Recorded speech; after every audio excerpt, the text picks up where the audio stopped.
If you're trying to get healthy, lose weight, fix your hormones, or heal your gut, but you're still buying meat from the grocery store, you might be missing the most important piece of the puzzle.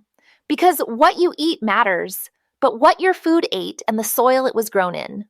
Believe it or not, that matters even more. Today's guest is going to explain exactly why. And once you hear it, you'll never look at your plate the same way again. Welcome to the Feel Better, Live Free podcast brought to you by Thinlicious. I'm your host, Ruth Sukup, and here we'll talk about everything from the science of weight loss to practical tips for making your health a priority in the midst of a busy life. It's a little bit nerdy, a little bit funny, and a little bit revolutionary. So buckle up, friend, because it's about to get real.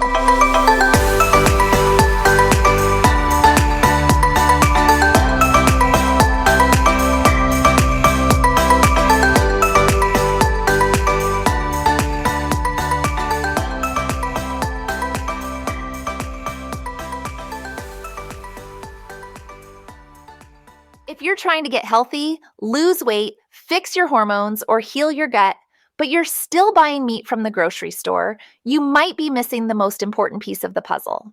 Because what you eat matters, but what your food ate and the soil it was grown in. Believe it or not, that matters even more. Today's guest is going to explain exactly why. And once you hear it, you'll never look at your plate the same way again. Blaine, thanks so much for being here today. I'm so excited to chat with you. Yes, I'm looking forward to this conversation. Yeah, I know, because it's been a long time. Like, people don't know this, but we've known each other for a long time. We were in a mastermind together for 3 or 4 years, I think. Yeah. The mastermind. And I know you, a couple of your brothers, and such a great family. And this is just awesome. It's so cool to see our paths cross again. Yes, it is.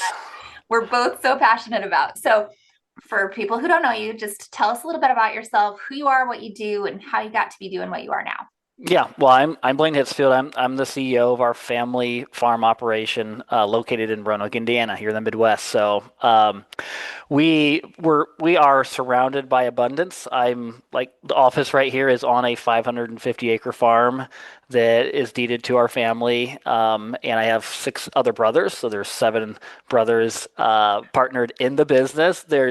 I think there's a total of maybe 10 of the family members that are employed full-time, but we have a team of 50 people here working on the farm with us, and we raise grass-fed cattle, bison, we have grass-fed lamb, and pastured poultry. So if you come to our farm, like it does look like abundance. You see animals everywhere. And we practice, our main goal is practicing what we call regenerative agriculture. We can get into that, but it's basically how are we taking care of the soil and building a better food system, because it all comes back to that. So, and we have, part of the abundance is a lot of loyal families, customers that buy from us online that we ship. We have a fulfillment center here on the farm that we ship out orders. We make it really convenient for customers to receive our products. So that's what we're doing today. We consider ourselves, being in the trust business. We know that customers come to, they can buy food anywhere, but the reason customers come to us is because they've lost trust in where they're buying food, and for good reason. So that's the integrity of what we do is foundational to us. So it all started. I can get into kind of where it started, because it did not start. It was not a regenerative farm at all. Really? My parents started. They were first generation farmers. They started purchased their first farm. It was in the mid '80s. It was the farm, or where I'm sitting right now, is part of that original 20-acre plot that they purchased. But they got their start doing strictly conventional farming, soybean and corn, along with CAFO, confinement hog production, producing pork for IBP, which is now owned by Tyson. And they were very proud of what they were doing, and we were chemical-based farm, and that's how they were taught to farm. They didn't know any different, and they were invested in that system. Matter of fact, they went into a lot of debt to buy that initial confinement, high input chemical farming operation, and so the first 10 years for them, it worked out okay. But the economics continued to get tougher and tougher. I mean, that was 80s and 90s, so that was in the era where small farms, like if you were a smaller farm, you needed to either get big or get out. So they were feeling that pressure. So that economics were a little bit difficult. And then my mom was actually diagnosed with a severe health condition, severe case of rheumatoid arthritis. And so that really was a wake up call to my parents. And as they began to look at holistic treatment options and how do we, my mom was looking at how do I address this long term, and live a healthy lifestyle in spite of this. That whole understanding of, okay, nutrition starts, with our food, and Yeah. the nutrient density determined by our food is ultimately determined by the nutrient density in the soil that it was grown in. So they had a complete, epiphany and mind shift. So I would say I think it was the late 90s, my parents decided, even though they had a lot of debt with the bank, with the confinement, conventional hog system that they had purchased. They decided to close the doors to that, which is that's kind of set us along another decade of a very tough economical decade for our family. But when we made that transition, we started converting our row crop lands to perennial pastures, which is unheard of in this part of the country. And started building miles and miles of fencing, and brought cattle and livestock back to the land. And cattle and livestock are, that's what produces the end product that we sell to consumers. But really, the livestock are tools that we use to manage the land and to build soil. So that brings us to where we are today.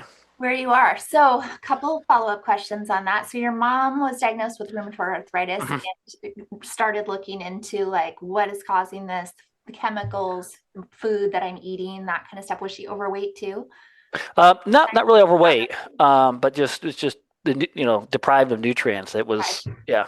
Yeah. So, how did she even start with finding that out? Because back then, the 80s and 90s, like there wasn't, even Yeah. now it's hard to find information about that, but Yeah. back then it was really, really rare. Yeah, the craziest thing, the doctors she was working with, they were helpful with providing, medication options, but they also told her that as aggressive as this is, you could be in a wheelchair within 5 years, Wow. just because it was so aggressive.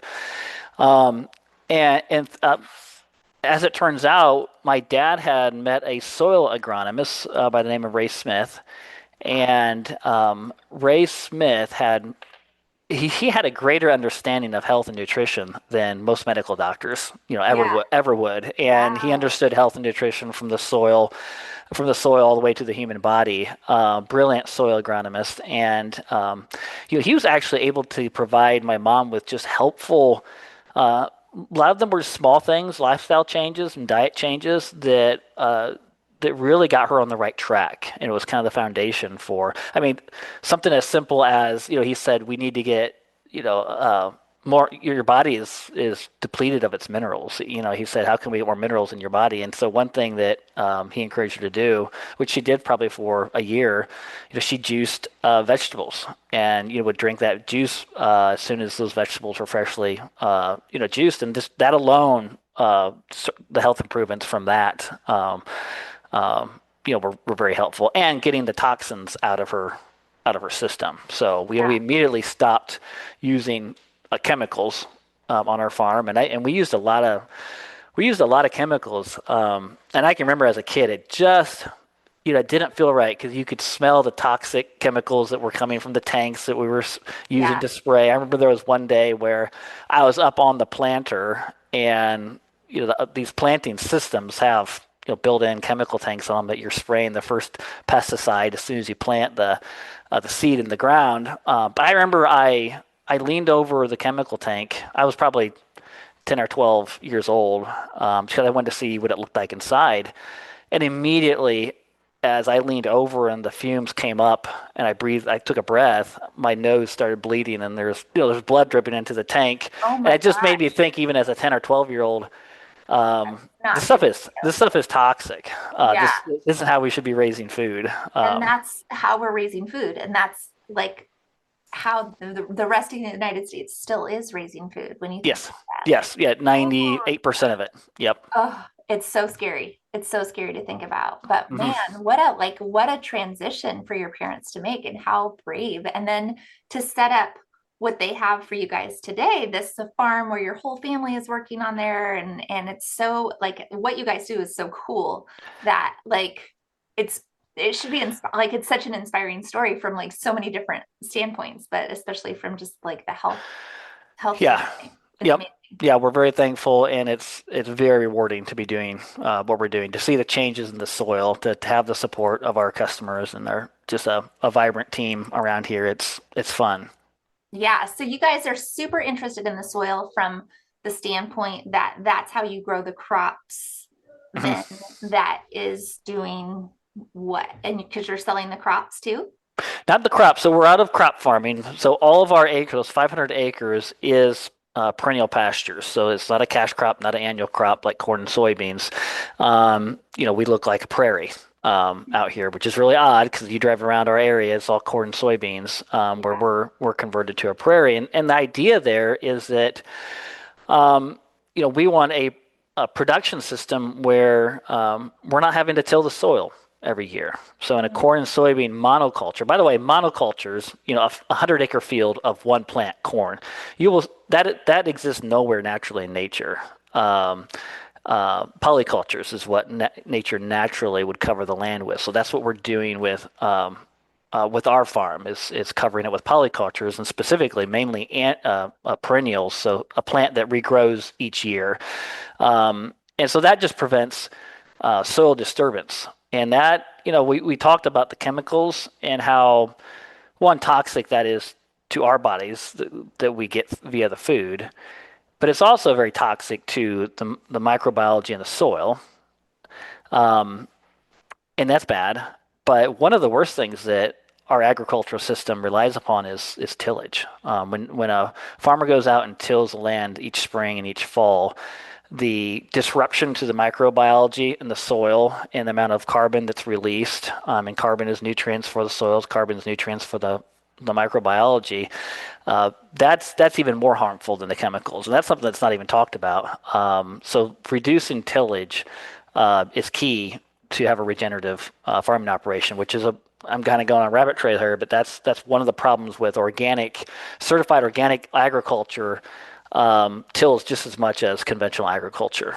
And it's great that organic agriculture reduces the number of chemicals applied, Mhm. but it's not regenerating. It's not giving the soil a chance to regenerate and get better and build microlife year after year. And so I talk a lot about the microlife in the soil, and the reason that is so important is it's the microbiology in the soil that extracts minerals, nutrients that's otherwise unavailable to plants and releases it to the plant roots and allows it to grow a nutrient dense crop, or in our case, a field of grass that cattle come along and munch on and get that nutrients. Because then the nutrients go into the cows. Yeah. Mm-hmm. Mm-hmm. So this is different than like using grass fed feed. Yeah. I mean, grass fed just kind of that's a definition of is the animal eating corn versus grass. So we sell grass fed beef, but it goes much deeper than that. It's grass fed beef raised in a regenerative system, where soils are getting better and better each year. And it's something we measure. I mean, we measure the organic matter in our soils each and every year. And we're looking for that to go up because the more organic matter we have, our soils, so typical soils in this part of the country have about 2% organic matter. And that's just pretty standard after decades and decades of tillage and chemical agriculture. We've been able to triple the amount of organic matter on our farm, which basically it more than triples the water holding capacity. It more than triples the carbon sequestration, the carbon holding capacity in the soil. And those are things that all determine the amount of food that can be grown annually, but also it's indicative of the nutrients that you're going to have in that food. So how does that like having the more minerals, like can you speak a little bit more to how that specifically affects your health if you're eating Hmm. like even when Well, you think you're eating the right stuff, but you're not. yeah, and a lot of the micronutrients don't even show up on a nutrition panel on a label. I think it was Dr. Linnaeus Pauling. I mean, he's a celebrated scientist. He's known as one of the top 20 scientists of all time. Yeah, I think he has a quote where he says he believes every chronic ailment can be traced back to a mineral. He uses the term mineral deficiency Right. in our bodies. And Yeah. so you look at the rise in chronic disease, and then you look at the amount of food coming from mass-produced soil degrading systems. You're just not going to have those minerals available to the plants. So chemical agriculture is a chemical reaction. So you're putting chemicals on the soil, and you're getting a chemistry reaction. Typically, almost all commercial fertilizers are an acidic base. Well, the soils are alkaline, so think of it as a battery. You put alkaline and acidity together, you get an energy response, and that's how that's the system in which conventional agriculture produces food. It's a chemical process, a reaction to the acidity in the fertilizers that are applied to the soil, and so those acidic fertilizers are killing the microbiology. So there's no chance that the microbiology is there releasing the mineral compounds. So we're producing a lot of food, a lot of pounds of food in the Mm-hmm. U.S. But if you look at the mineral density of it, it's never been lower. This is scary. Yeah, yeah. It's really like when you really start thinking about it. So, I mean, then like, where do you go from here? If you've been taught to like look for organic at the grocery store or no antibiotics, Hmm. like you think you're making healthy choices, but then you hear stuff like this and you're like, I guess maybe the stuff I'm buying isn't that healthy. Yeah, So yeah. what should you be looking for like when you go to the grocery store? Well, I mean, there's definitely an illusion of choice when you walk into the grocery store. Looks like there's so many different options, different price tiers. Just look at milk, for example, different price tiers. Um, I always like to remind customers that like the companies and brands behind all the food in the grocery store, the objective behind putting a label on the product is not to be clear. The goal isn't to try to provide clarity as to what's a better choice or what's more nutrient dense. Their goal is to make more money, to get a higher margin. Like that is the number one goal of all food labels. Let's not pretend 100%. Yeah. otherwise. And then I always remind customers that those labels on every food item are just paper thin, and they have nothing. There's no agency or control over the nutrient density. The only thing that it can affect the nutrient density of food is the exact soil that it was grown in and the farming practices behind that. So, um, you know, when you walk into a grocery store, there's really three options. You have conventional, so that's just your standard food options. You have organic and things like non-GMO. All of those I classify on in a segment of food where we stop doing some bad things. Okay, that's better, and there's nothing wrong. Buying non-GMO, organic, it's better, but I think it's a far, far cry from what consumers think they're buying for the price. In my mind, organic and some of those other options are you end up paying sometimes double the cost, and you're not even getting close to double the nutrients that you'd hope you're getting. But you are reducing some chemicals, you are reducing toxins, and that's better for our gut to have cleaner food. But we're regenerative, so that's kind of the third type of production system that I think exists. Regenerative is all about making this system better from the soil up year after year. And there's really not a label that can encapsulate that. There's been some attempts at labeling around regenerative practices, but none of them are, they're all action based, kind of like organic, like they'll tell a farmer, do this and don't do that. Where regenerative is a results based. You're a regenerative farm. How do we know that? Well, let's get a shovel out and dig in the soil Mhm. every spring and see if earthworm counts are getting better. Let's see if organic matter is improving with an organic matter test each year. That's what. So it is hard as a consumer. How do I find truly regenerative food products? Of course, we always recommend getting online and trying to find a farmer in your area, someone that you can visit or someone in your region that you can go and visit and talk to about their soil production practice, or at least get on the phone and try to get an idea behind the farmer's philosophy Yeah. of soil production. So that's how I break down food in the grocery store. There's really two options. It's conventional. That's they're putting the bad stuff in. Organic is okay. We're doing less of the bad, but regenerative means we're actually building something better, not just sustaining something or stop doing the poor practices. So, short story, you can't really find good stuff in the grocery store. It is difficult, and I feel bad for consumers because what is better is very expensive, and I feel like it's a very poor value. And if you think about the distribution channels, the number of hands and companies it has to pass through, from brokers to logistics companies, by the time it gets to that grocery store shelf, there's so much cost in logistics, and just marketing and overheads. There's I think that there's very little left for true value for consumers shopping in grocery stores. Yeah. Yeah. So what about people that like look at regenerative farming or even organic stuff in the grocery store or whatever, and they're like, it's just too expensive. It's too expensive to eat healthy, right? I hear Mhm, that objection a lot. Like, mhm. oh, I would love to be healthier, but I just can't afford it. And what do you Yep. how do you respond to that?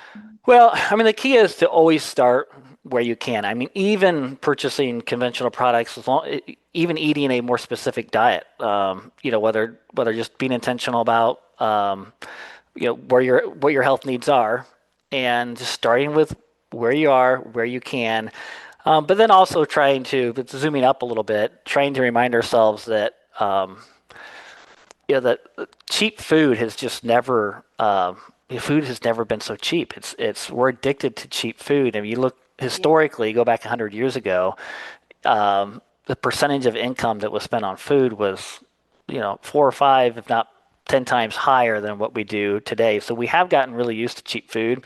But then if you look at healthcare costs per capita and how much that has risen, we're paying for that cheap food in other places. Yes. And Very so true. we ultimately at some point have to get off the hamster wheel of thinking we're getting cheap food and now we have all these health issues piling up.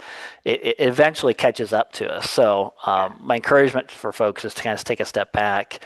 And ultimately, it probably does mean prioritizing health and making some lifestyle changes because, yeah, food in a box that you can heat up in the oven or microwave is, it's quicker. Where food that you buy, from our farm, you have to cook it, Yeah. That's and so true. you need to carve out some bandwidth and decide how important really is this in my life, Yeah. and then remind yourself, like, and I'm not picking on anyone that goes to Starbucks because I go to Starbucks, but if you look at the cost per calorie of almost everything on the Starbucks menu, it all costs more than the cost per calorie of a dozen eggs That is a or good way of regenerative ground beef. So, everybody's guilty of that. No, we have a saying in our program that's comes from our physician advisor, Dr. Edie, and she says you can pay the farmer now or you can pay the doctor later. mhm, It's really what mhm, it comes down to is, and I think about that too. I started my business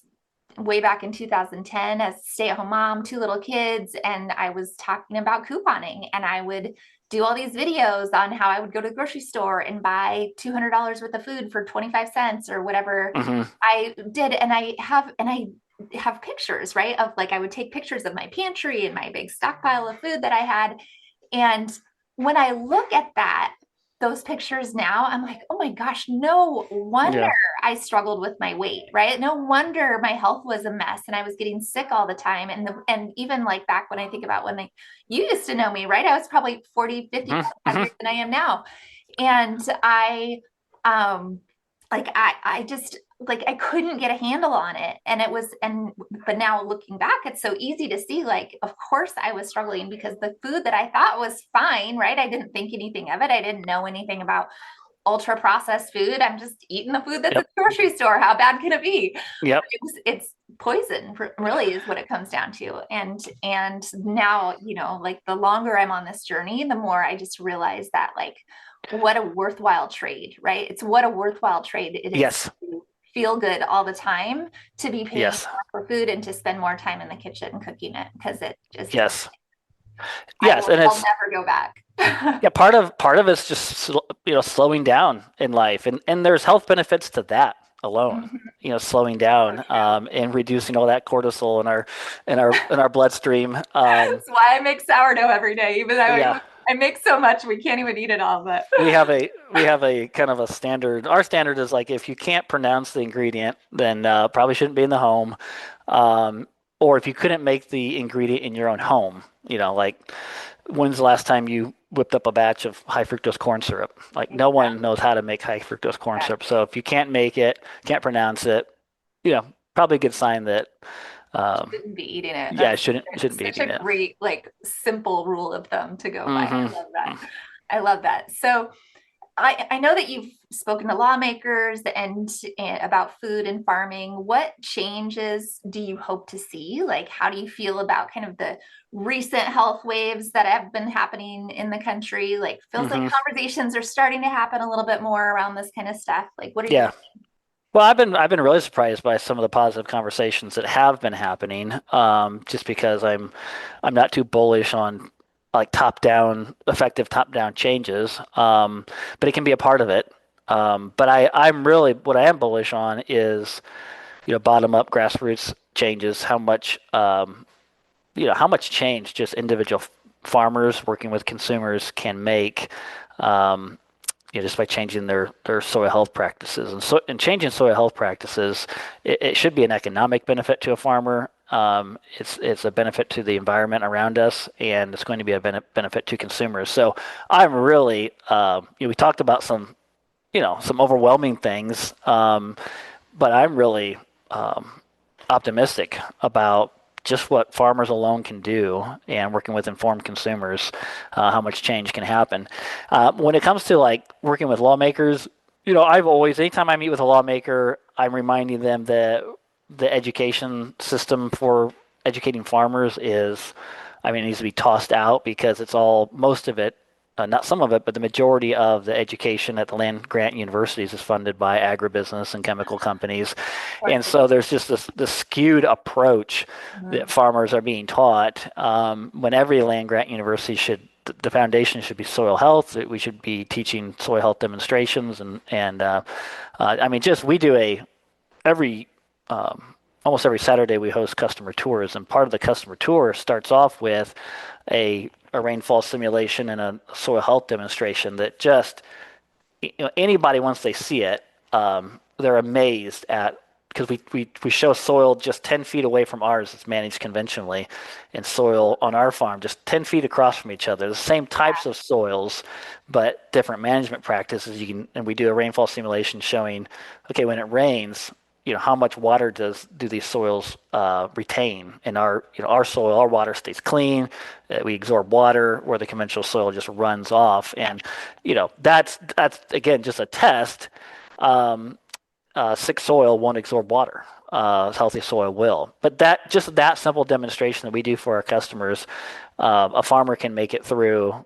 A young farmer can make it through a 4-year ag degree, and never see that soil demonstration. Something so simple and effective. So that needs to change for sure. And there's I other. like how the medical schools are all paid for by Big Pharma. Yep, it's the same. Yes, it's all a crazy system that is broke. It's not effective. It doesn't No. work. And then on top of that, uh, the only crops that are subsidized are crops like corn and soybeans. We don't need more corn and soybeans out there being subsidized. We need more perennial grasslands and feeding less cattle on a feedlot and letting them graze naturally. But there's no subsidies for prairie-based agriculture. So we're subsidizing all the wrong things, and it's very unfortunate because it doesn't incentivize the right practices from a farmer because most of the subsidies go to drought insurance. So if a farmer has a dry year, um, that's okay. They get subsidized, and it doesn't encourage a farmer to think about how do I build resilience and organic matter in the soil because in most climates, especially in the Midwest, you really should never have a crop loss from a lack of moisture. We get so much rain. The fact that there's tens of thousands of acres being subsidized from drought, crops lost from droughts is insane. When precipitate, the amount of rainfall is, 30 to 50 inches in this part of the country. So it's just wrong practices being incentivized, and ultimately not consequences for farmers if they're not prioritizing the health of the soil. So that needs to change for sure. So those are things that I talk to Yeah. lawmakers about. Amazing. And hopefully, like, I think I saw that on the Maha agenda that it was part of the agenda was to Yes, yes, farming yes, practices. yes. And thankfully, I mean, there is definitely a regenerative voice being recognized in policymaking right now. And so that's exciting to see. Yeah, for sure. So for listeners who have listened to this, I feel like there's so much more I could talk about it Yeah, where do you go? from a business perspective. I'm like, oh, but this has got to be better for farmers, right? From a just a economic standpoint. But Yes, yes. probably don't need to go down that rabbit hole. Yep, yep. It is. One of the actually this is issue too that I like to highlight is that it does take about 3 years for a farmer to transition and reap the benefits, economic benefits, the soil, the environmental benefits. And the problem is most land is owned by the farmer and the landowner is separated, and they go off of year to year lease contracts. So farmers really struggle making a 3 year commitment to a regenerative system when they don't know if they're going to be leasing that land the next year. So, I mean, so much land is getting bought by corporations right now, and disconnecting the land steward from the landowner is not healthy. But that's another problem happening at a fast pace right now. That something needs to be done about that. And I would rather subsidies go towards subsidizing a farmer who's willing to commit to a 3 year regenerative transition process than subsidies going to somebody who just couldn't manage their moisture for the year. Yeah, no kidding, man. Let's hope so. We'll keep fighting for that. But in the Yes. meantime, for listeners who are wanting to have regeneratively raised meat for themselves, Hmm. tell us a little bit about how people can order from you, Yeah. started, how they can subscribe. Yep. Well, we've made it very, very, very, very simple. So our business basically delivers via UPS and FedEx to our customers' homes. So we make it as simple as home delivery. We try to say, like, we want to make buying regenerative meat as easy as buying on Amazon, and I think we have. I think we really have. We also have a subscription program that if you sign up for a recurring order that can be customized every order, each delivery, we offer a discount and some free items that come with your orders. So sevensons.net is our website, and you can learn all about our practices. We've got a lot of videos on our website that go into the soil regenerative practices that we implement here. I love it. And of course, we will link to everything in the show notes. So if you're listening and you didn't get that, sevensons.net, just go to the show notes and you can get that. Well, Blaine, thank you so much for sharing all this with us today. I think it's so important to have a much better understanding of what's in our food. There's nothing that will affect your health more than eating the right stuff. Mm-hmm. It truly is like that. I do this podcast every week and we talk about all sorts of things and all sorts of things impacting your health. But the number one thing is to just eat the right things. Yep. Eat the right things. And this is like, if you want the highest quality meat for your family, this is where you're going to get it. And I love hearing the story. Thank you. Thanks for letting me geek out here with you. Thanks so much. Yep. All right, guys, that about does it for this episode. Remember that you'll find the link to Blaine's website, Seven Sons, as well as all the other resources we talked about today in the show notes. So be sure to check that out and use coupon code TL50 for $50 off your first box. And if you know someone else who might be interested, please be sure to send it their way. Then be sure to subscribe to the podcast to be notified of future episodes. And I will see you back here for another new episode very soon. Very